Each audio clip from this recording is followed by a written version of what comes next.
ဒါနဆိုတာအလူကြီးပေးမှဒါနမဟုတ်ဘူးကိုယ်အိမ်လာတဲ့ဧည့်သည်ကိုတိခင်အခန့်ကျွေးမွေးတာလဲဒါနပဲမိသားစုဘဝမှာလည်းပဲအေးစားပါစေဆိုပြီးတော့ချက်ပြုတ်ကျွေးတာလာတဲ့ဒါနပဲအလုံးကဒါနကိုယ့်ရှိတဲ့တိရစ္ဆာန်တွေကိုလည်းမျောလင့်ချက်နဲ့ကျွေးတာမဟုတ်ဘဲနဲ့ဥမာမဲ့ခွေးချေလို့ရှိရင်လာတဲ့လူကြိုက်ဖို့ဆိုပြီးကျွေးတာမျိုးမဟုတ်ဘူးသူစားပါစေဆိုတာကျွေးတာ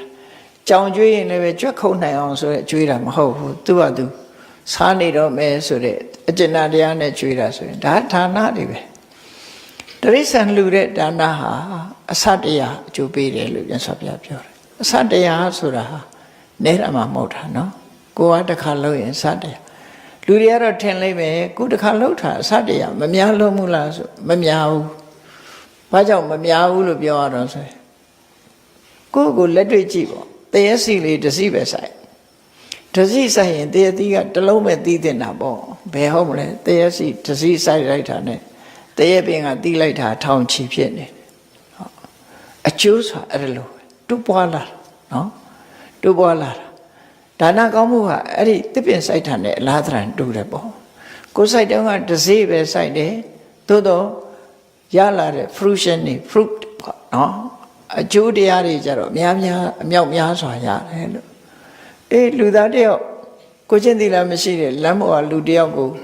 တနာလို့ကျွေးလိုက်တယ်ဆိုရင်အစတစ်ထောင်ကိုချင်းသီလရှိတဲ့ပုဂ္ဂိုလ်ကျွေးမယ်ဆိုအစတစ်သိန်း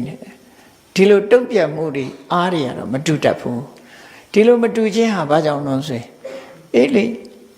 ကြတိကိုမြေဆိုင်လို့ရှိရင်အသီးနဲ့မှာပေါ့မြေဩဇာရှိတဲ့မြေကိုစိုက်မယ်ဆိုလို့ရှိရင်အတိကျတာပေါ့ဒီလိုဟာတော့ကြွားချမှုရှိတယ်လို့သူတို့ဆိုဒါနကောင်းမှုနဲ့ပတ်သက်လာဒီလိုကွဲပြားခြားနားမှုရှိကိုချင်းသီလနဲ့ပတ်သက်လာတဲ့အခါမှာလည်းပဲအစဉ်30ပြောရမှာကိုချင်းသီလလောက်တဲ့အခါမှာဒီကိုပစ္စည်းအဆုံးခံပြီးတော့ကိုချင်းသီလကိုမဖြတ်တာသီလပါရမီကို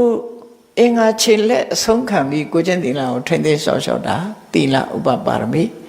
အသက်အဆုံးခံပြီးတော့ကိုချင်းသီလကိုထိမ့်သိမ်းဆောက်ရှောက်လို့ရှိရင်သီလပရမတ္ထပါရမီလို့ဒီလိုဖြစ်တယ်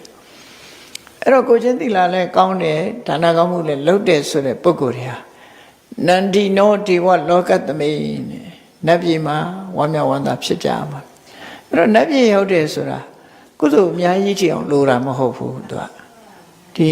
ကုသိုလ်ကောင်းမှုဆိုတာရဲ့စွန့်ရင်တတ္တိကအမြဲတမ်းကြီးမားတယ်နော်အဲ့တော့အကုသိုလ်တွေလှုပ်ထားတဲ့အကုသိုလ်တွေရှိနေတာမဟုတ်လားတန်တရားမှာအကုသိုလ်တွေများရတဲ့နဲ့ဒီကုသိုလ်ကဘာဖြစ်လို့ဒီအကုသိုလ်တွေကြောင့်ငရဲမကြပဲနဲ့ဒီကုသိုလ်လေးနဲ့လှုပ်ထားဖြစ်နိုင်ပါမလားဆိုဖြစ်နိုင်တယ်ဘယ်လိုဖြစ်နိုင်တော့ဆိုကြောက်တုံးကြီးတုံးဟာကြောက်တုံးသေးသေးလေးပဲဖြစ်စေအကြီးပဲဖြစ်စေရေထဲချမြုံမှာပဲ